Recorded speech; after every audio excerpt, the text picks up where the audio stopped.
What's up, you guys? Welcome back. All right, let's check in and see what's going on. There is a lot going on right now in the world. There's a lot of energy shifting. We're in a full moon that just passed. Yeah, it feels kind of intense. So let's see. I'm going to pull what's influencing the present moment, one card, the current moment, and what's most likely to happen next if we sort of follow the tarot. The power of the tarot for me always, for the last decade plus that I've been reading tarot cards for myself and hundreds of other people, is that it's like an indicator of your own psyche, of your own subconscious. And the beauty of it is that if you don't like what you see in the tarot, you can change it. It's like a zooming in, a honing in on what's going on currently in your subconscious mind. So it's very empowering in that sense. This is not like written in stone. All right, so, I mean, unless you need to experience some lesson that's your karma to experience, that's going to come, but, you know, even then you can make adjustments. So justice is underneath the deck, upright, speaking of karmic lessons or completing some type of contract or, again, some spiritual lesson. Okay, and then let's see, Oracle. We're going to get what's influencing the now, the current moment, and what's most likely to come.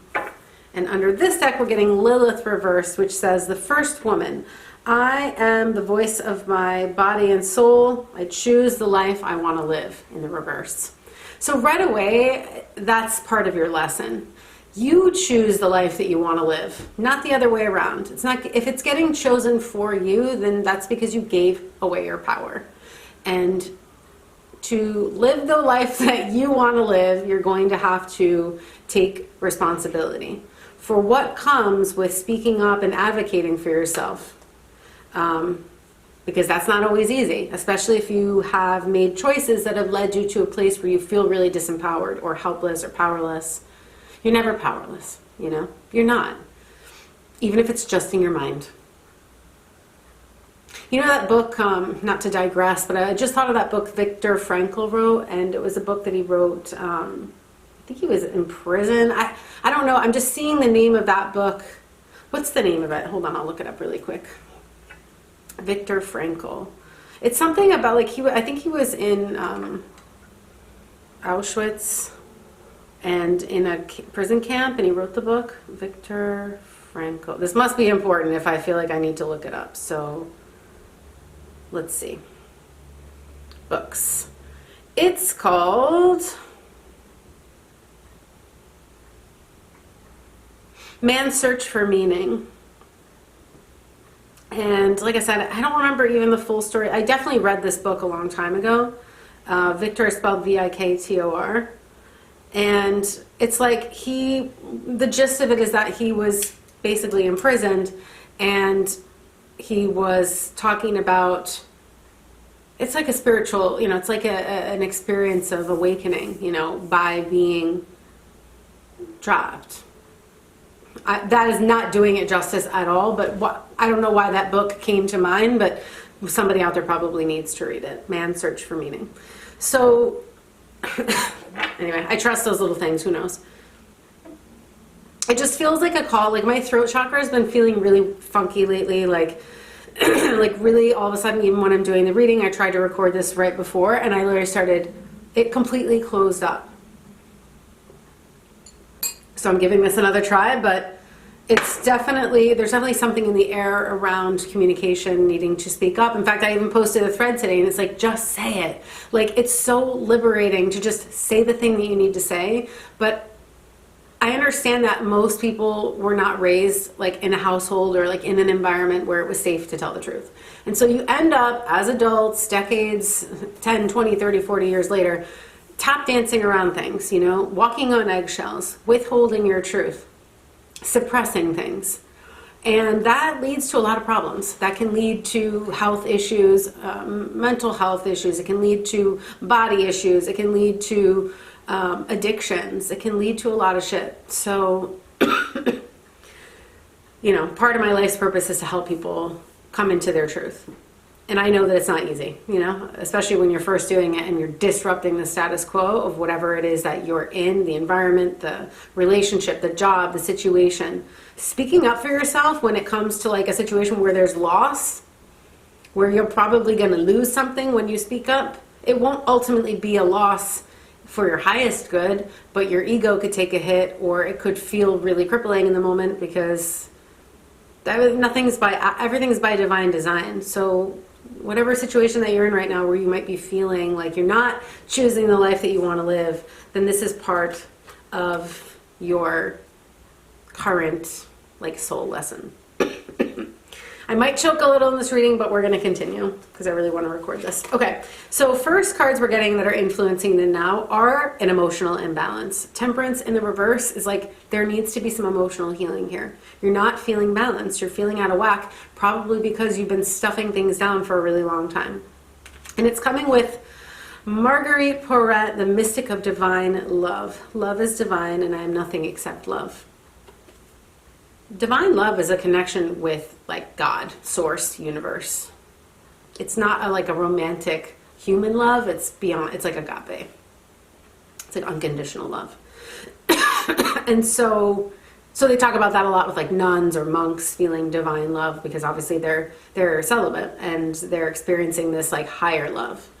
And this is in the reverse. And this feels like also, it's very important. There's a big difference between the quote unquote love that we experience, most people, like the mainstream type of love we know is just a transactional, you know? It's like, I'll give you this if you do things my way. I'll love you if you give me what I want. I'll love you if I'm in control. But unconditional love, it transcends all of that. And most of us are not loving people unconditionally because we haven't been taught how to do that. We don't know. The waitlist, by the way, for BLISS, my upcoming 4-week Tibetan Buddhist relationship course on how to love and be loved using Tibetan Buddhist wisdom, is open. I got all the details. It's going to be very like fresh and relatable and practical, but I'm going to be weaving in some foundational Buddhist teachings for you guys. Again, all the details are on the page. I'll mention it again at the end. But this is like what we're going to talk about, because none of us have really learned how to do this. And so then we're wondering why we're on a spiritual path, having spiritual awakenings, wanting conscious relationship, and then we're actually in them and we're like, what the fuck are we doing? So it's like, you know what I mean? We're not meant to do it all alone. That's why we find support along the way, right? In our community, spiritual community. So in the present moment, we're getting a lesson that has been showing up for several months. I've been getting this in my readings. The world in the reverse. It's like you're so close to the end of this cycle, and it's a major life cycle, and it does have to do with you coming into your power and choosing the life that you want to live for yourself, not letting other people choose it for you. But it's very common that when we're feeling vulnerable, insecure, afraid, anxious, that we end up in situations where we find either a way to like not have to face that. And that might look like, for example, partnering up with a person that makes all the decisions for you. You know, I worked with people over the years many times that were like in very codependent relationships, and sometimes that looks like, you know, one person who's struggling with an addiction or with like some other type of like maybe a mental health issue or some other type of issue, and then like a caretaker. But this is also morphed into like sort of emotional overdependence or financial overdependence on somebody, to the point that you are self-abandoning and like you're out of integrity, or you're in a situation even that's like harmful or not safe, but there you are, you know? So we don't end up in these situations by accident, right? We end up there because we've made choices. Maybe we have trauma that hasn't been resolved, and then we, you know, ended up in a situation that is reflecting that sort of unhealed trauma still. There's a lot of reasons why, but again, if we look at it from a Buddhist perspective, which is what I'm doing this year, I'm really starting to teach Dharma more focused, more intentional, more specific for different topics. We're going to start with love and relationship for February, because also this is like peak time for people to fight, because most people suffer, and this is relevant to this card actually. Before I tell that story, this says Sarah La Kali, Queen of the Outsiders. I have arrived, I am where I will always be, in love. But I noticed the word outsiders here. What I was going to say is that a lot of people Oh my God. It's bad, you guys. It's like, this energy is so in my throat. Wow. It is what it is. Sorry. A lot of people struggle through the holidays. They don't want to break up before the holidays because there's so much pressure, and there's all these usually family events, and people don't want to explain themselves, or they don't want to have to deal with people's judgment and criticism and questions. So a lot of people that are in a relationship that's already on the struggle bus hit the holiday season. They kind of fake it through the holiday and go through the motions or whatever. But I've been working with people around their relationships for over 10 years. And like clockwork, around January 15th or so is when people start to come back around wanting to get mentorship and do courses and get help, because they've passed the holiday charades and things are quiet again, things are settling down. And of course, whatever you avoided in 2024 came right with you into 2025. And then Valentine's Day, as silly as it is, it's a commercial holiday to make money, but it's just enough to put people on the edge. It's just enough pressure still around that, like sort of culturally here in America at least, that people feel pressure to perform. And when you're already unhappy and then you feel this extra pressure between January 1st and Valentine's Day, there's always this like big shift that happens for people. So you either break up before, the holidays and New Year's, or you suffer through the holiday and you start fighting in the new year. And then people either sort of come back together around Valentine's Day and suffer through that again, or they'll like break up right beforehand. So there's a lot of people that transition in this time period. Like I said, it's a pattern that I see happen every single year. And I just started getting DMs yesterday and the day before from people, some people, new people, some people circling back asking questions like, you know what, I think I want to revisit a session or whatever. So all that to say, if you've been feeling like an outsider, there's something else here too. Like I've been talking a little bit more openly, and I will be, those of you that are on my YouTube that have been here for a long time, you know that I started talking about twin flames, which is totally fringe and so niche, and it was not mainstream. And people, there are definitely people that thought that I was cuckoo. I'm not, obviously, but I've also been working with like starseed energy for over a decade. And by the way, Mary Magdalene, apparently, according to Tom Kenyon's books and his work and his channeled works, which I work with a lot, like the Magdalene Manuscript, but also I've done a lot of his like sound healing courses. He's an incredible teacher. He actually studied the same lineage of Buddhism as I do. So that's also a really cool sync that I didn't know until more recently. But no wonder that I resonate with his work. He said that Mary Magdalene was connected with the planet, like with Arcturian energy, which is like another planet, like another starseed energy. By starseed, I just mean technically like a starseed would be that you've had like incarnation, not just on this planet. Because there are like souls that are on Earth that have always incarnated on Earth. And then there are souls that have incarnated in other dimensions and other places. And so a starseed would be somebody that has some type of soul imprints and a consciousness that's connected to one of those planets. And I've always felt that since I was a little kid. And so I was just talking about it recently. Again, it's funny because here on YouTube, sort of more soul family. I've been on here for long, like 10 years.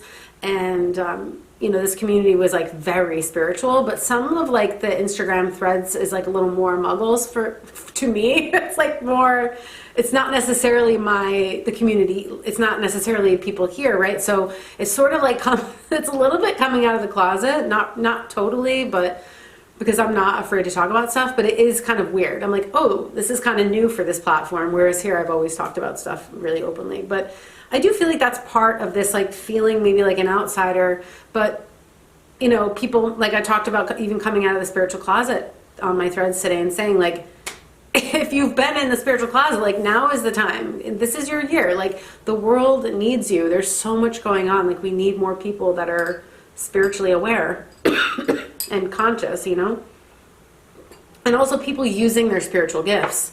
Like you don't have gifts for no reason. Maybe you're really intuitive. Maybe that's your confirmation.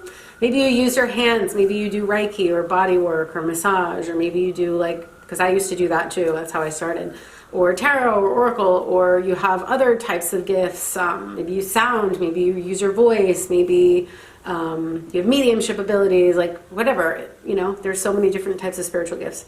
So maybe you're just an artist, not just an artist, but you know what I mean? Maybe it's art that you express yourself through. So maybe it's a combination of all of those things. The point is, if you feel like an outsider, it's because you haven't found your community. When you find a spiritual community of like-minded people, first I found it here on YouTube. I really found, I'm still connected with a lot of the people that started here, and they're still my clients or people that are on my email list that still message me and update me and stuff like that for the last 7-8 years.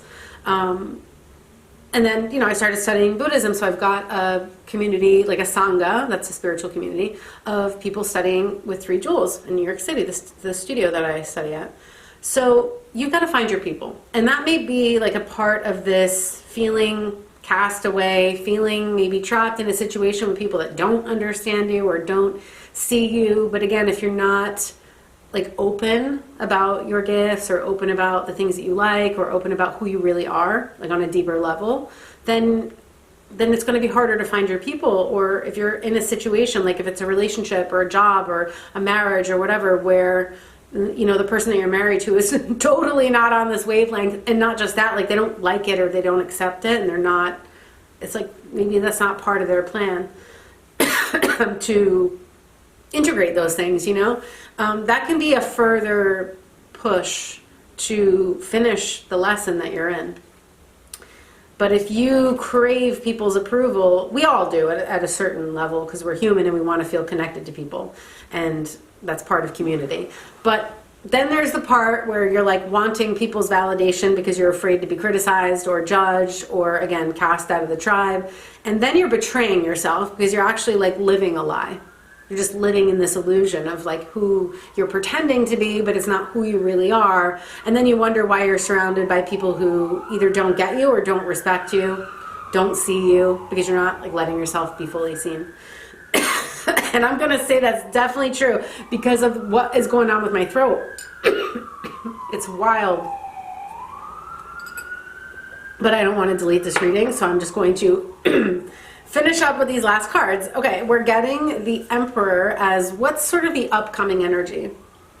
As I said in the beginning, this is a card about coming into your power. It's about healthy masculine energy, divine masculine energy. So that's a protector energy, a stability energy, a making boundaries energy, a structure. And again, think of it as the foundation of the house and the 4 walls.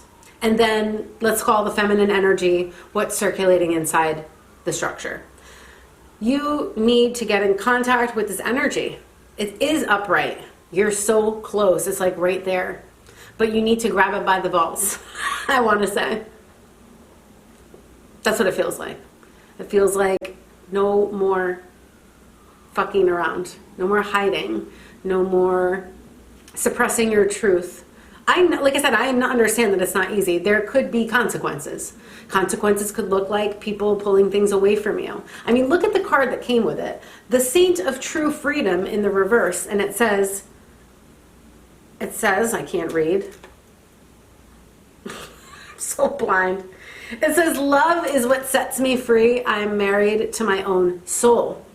If, for example, you were in a marriage that is on its last leg, because it's a karmic relationship that isn't, every relationship is karmic, but I'm just saying there is a strong karmic lesson here, your karma around your power, that this relationship is designed to teach you, if that's what this is. I'm not saying this is true for all of you guys, but I think for some of you, it's definitely going to be true. And part of it is that if you feel like a prisoner in this relationship, or you feel like an outsider, you feel like you really don't fit in, and you feel like you're not choosing the life you want to live, you're just living the life that the people around you are choosing for you because it's been, I don't know, maybe it's been a comfort zone, maybe it's been serving some other needs, like it's paying the bills, or it's like there's kids involved, and so that's another factor that you have to consider. It's not an excuse to stay stuck in these types of situations. It's not. Remember, You're teaching your kids through whatever it is that you're embodying or not. They're learning, they're watching you, whether they understand it or not, whether it's conscious or not. Rinse, wash, repeat. Like, that's where we pass on all of our patterns, you know. And it's not to judge yourself or to feel shame about it. It's to be aware that living a lie or living out of integrity or staying in situations that are not good for you, not healthy, or just like a situation where you would have to lie, betray yourself, betray your truth, lie to the people around you, mask your authenticity. Like, that is not in your highest soul's plan. It's not. That's not what you're designed for. And you certainly wouldn't be here on my channel watching my videos if that were true. Like, you're meant for something greater. If you want something better, it's because you're designed to experience something better, healthier, more loving, more devoted. Underneath the Lilith is, where is she? I saw the devotion card here.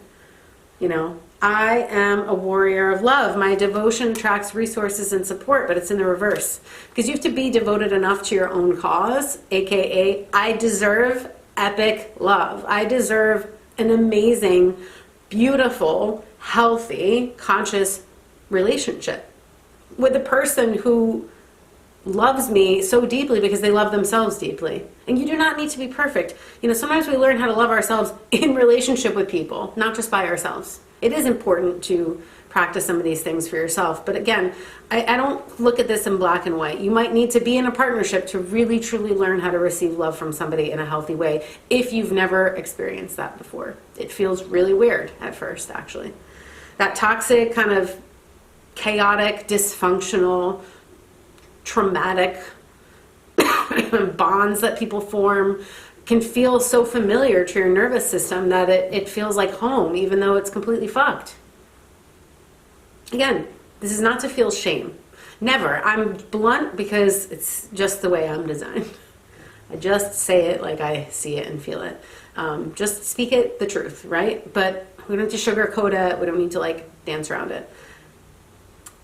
It's to become aware. You wouldn't be here, and you certainly wouldn't be however many minutes we are into this reading if you're still watching, listening to this. It's because this is really important for you. You've got to free yourself, but you don't just free yourself physically, like getting out, quote unquote, of a situation. You've got to free the mind, like the part of your mind that clings to a certain situation for out of like false beliefs, you know, that's your safety, that's your security. Like in Buddhism, everything is empty of a self-existent nature. That means that no matter what it is, it's coming from us. There is no fixed thing. If that were true, then like we always use the chapstick or the pen like as the example for emptiness. And I will be teaching this inside of BLISS, the relationship course. But emptiness is saying like to you and me, like what do we see? I see a pen. If I drop this on the floor and like the dog comes or a cat comes and picks it up, do they see pen? What do they see? They see a chew toy, something to play with. They're not seeing it as a pen. And right there, that's emptiness. It's like if it were coming always from pen, the nature of this thing, and it were fixed, then everything in the entire universe would perceive this as pen. But your cat or your dog is not perceiving this as pen to write with. They're perceiving it as something to play with or chew on or whatever to eat. So that's the cliff notes. I'll go deeper into it in the class. But bottom line, apply that to everything. It's like fruit with a label on it. If you were to peel the label off, you don't know if it's organic, if it's not organic, blah, blah, blah. Imagine emptiness as peeling the labels off of everything. And it's like, I'm the perceiver, therefore I'm putting the meaning onto the thing. It's coming from my karma and my lens and my perceptions. It's coming from me. It requires a perceiver and the thing that's being perceived. And again, things are not fixed in nature. That's an empowerment. It means that your mind can change and shift and transform. And although I can't see this as a broomstick or a diamond or something that my karma doesn't allow me to see it as, but when it comes to people, for example, you might perceive someone, think about it, when you started dating your partner or maybe an ex-partner and you thought they were the love of your life, and then maybe when you were breaking up, you were like, I can't stand this person. Like your perception of that person changed over time, which means they're not fixed. They're not always amazing or always an asshole. Because if they were, everyone in the whole universe would always perceive them exactly the same forever, for infinity. And it doesn't work like that. So that's the concept of, that's a real brief, short version of emptiness. Karma and emptiness are like the foundation of the school of Buddhism that I'm studying. And so you got to free your mind. There's a part of you that's been obviously hanging on in some type of situation, like I said, whether it's relationship related, work related, money related, whatever it is, where you've been giving away your power and going along with the crowd, kind of riding the wave, but it's been going massively against your own beliefs, your own integrity, your own self-love. It's out of alignment. It has been in some vibrational alignment because whatever you've been vibrating at, whatever your frequency's been, whatever your subconscious beliefs are, they obviously lined up in this with the people in your situation at the time. But you've been growing and changing and evolving, so you're moving out of resonance of that situation. That's why it's feeling so tense and conflicted and weird.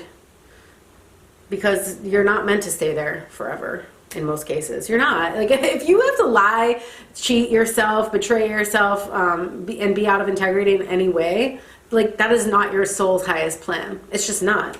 So let's get an advice card. What time is it on here? Oh my God. Ooh, 25 minutes. Okay. Let me just get quickly an advice card for you guys. What's the advice here? Four of Wands reversed and Queen of Pentacles reversed. And see all the yellow on the cards? This is a solar plexus thing. This is like a willpower, courage, self-esteem lesson. Specifically around scarcity or finances or your security, especially material security, including like a home situation, because Four of Wands can be a home. This can be a celebratory energy, but it's in the reverse. With this other one, it's feeling like this is a major test of your own like self-confidence and self-reliance and your ability to, you know, not just depend on you, but to have enough confidence to stand up for yourself, you know?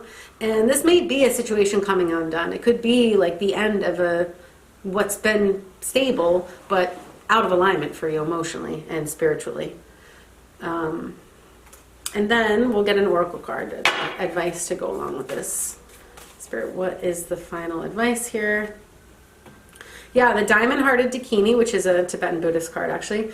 It says, I am the light in my own darkness. I face my ego beliefs to feel free. And there's that freedom again, and it's in the reverse. There's some final belief that's coming from an egoic place. It's not your highest truth. It's not coming from your heart. There's some belief here, like I said, around I need this for financial security. I need this situation or this person for my house. I need them to be stable. It's not your highest truth. It's probably what's comfortable. It's probably what's been working for a while, but hasn't really been working. If you're just going along with the crowd or whatever, you're just doing what you're told, well, then it will work, but it's not, it's just not this is not your soul's plan indefinitely. So this is the lesson. It's like you're going to have to face that final part of your ego that wants to hold on to something that's unhealthy or not serving your growth anymore. It's actually holding you back. It's actually preventing you. I'm not saying it's preventing you from growing, because you are growing, but it is preventing you from the next step, like expanding into your higher destiny. And you're going to have to take your power back in order for this situation to end.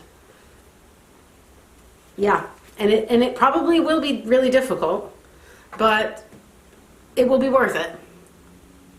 It'll be worth it. Yeah, look at what's under the deck. Sekhmet, the goddess of anger, the Red Lady. I am pure strength. I honor my anger by giving voice to it.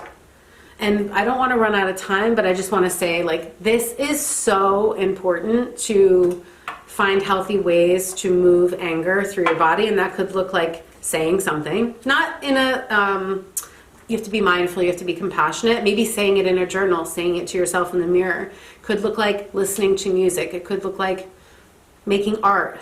But the point is, you're not meant to suppress this energy anymore. And you've got to get in touch with this power.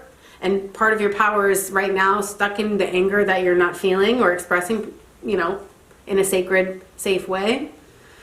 If you want support with this, you guys, you can book a reading. I have 60-minute sessions available, and I've also got BLISS waitlist open for the 4-week relationship class. I'm going to run out of time, so I'm going to hop off. But all the links are below, and I love you guys, and I will see you in the next one.